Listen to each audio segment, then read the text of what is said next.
Et salut les amis, on continue avec nos reviews très rapides des WrestleMania avec l'émission Qu'est-ce qu'on regarde à WrestleMania ce soir. Alors aujourd'hui, le sort a décidé qu'on parlerait de WrestleMania 25. Alors WrestleMania 25, on est toujours dans les WrestleMania qui sont importants pour moi parce que je continue à acheter les DVD tout le temps. Ça fait partie des WrestleMania que j'ai vu énormément de fois. Alors WrestleMania 25, on est le 5 avril 2009. Et on est au Reliant Stadium à Houston, Texas. Et il y a encore une fois tellement de choses à dire sur ça que c'est... Alors, moi déjà, c'est AC/DC qui fait avec War Machine et Shoot to Drill, qui fait les thèmes musicaux de la soirée. Et moi, AC/DC, grand fan. Justement, War Machine d'ailleurs, elle sert dans peut-être l'une de mes récaps de feud préférés entre Triple H et Randy Orton. Moi, je vous conseille rien que d'aller voir le récap. Le récap, il est exceptionnel. Le clip, il est exceptionnel. C'est un WrestleMania qui est toujours marqué par les célébrités, parce qu'on continue toujours ça à WrestleMania. Pour la WWE, quelle que soit l'année, c'est toujours super important. Et c'est pour ça que j'ai décidé, malgré les grands matchs qu'il y a, Undertaker, Shawn Michaels, je vais pas revenir dessus, mais exceptionnel.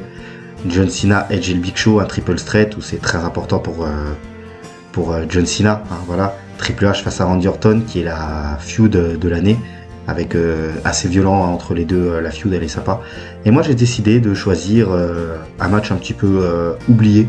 C'est Chris Jericho face à Jimmy Snuka, Roddy Piper et Ricky the Dragon Steamboat. Ça fait longtemps, je vous ai déjà parlé dans le premier WrestleMania que Ricky Steamboat c'est un de mes catcheurs préférés, surtout à l'époque là.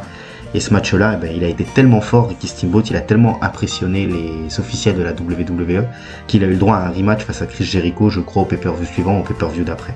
Et pourquoi je parle des célébrités? Parce qu'en plus dans ce match-là, il y a Mickey Rourke, qui est là Mickey Rourke, grand acteur américain des années 80-90, qui a eu aussi des problèmes d'addiction, mais ça c'est pas grave, et qui était à la période où il a tourné le film The Wrestler, qui est l'un des meilleurs films sur le catch qui soit. Et du coup c'est marrant de voir que malgré que les années qui passent, toujours les célébrités, toujours faut qu'on parle de nous mainstream. Le catch est important, mais alors ce qu'on va dire de nous en dehors du catch, ça compte plus que tout. Moi les amis, ce match-là, entre Chris Jericho et les trois légendes, en plus il y a Ric Flair dedans, il dure à peu près même pas 9 minutes, donc ça se regarde tout seul, c'est super sympa à regarder.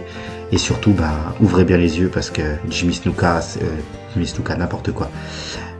Ricky Steamboat, c'est vraiment un monstre. Voilà, donc les amis, c'est sur ces petites phrases que je vais vous laisser. On se retrouve très rapidement pour le numéro suivant. Allez hop, let's go!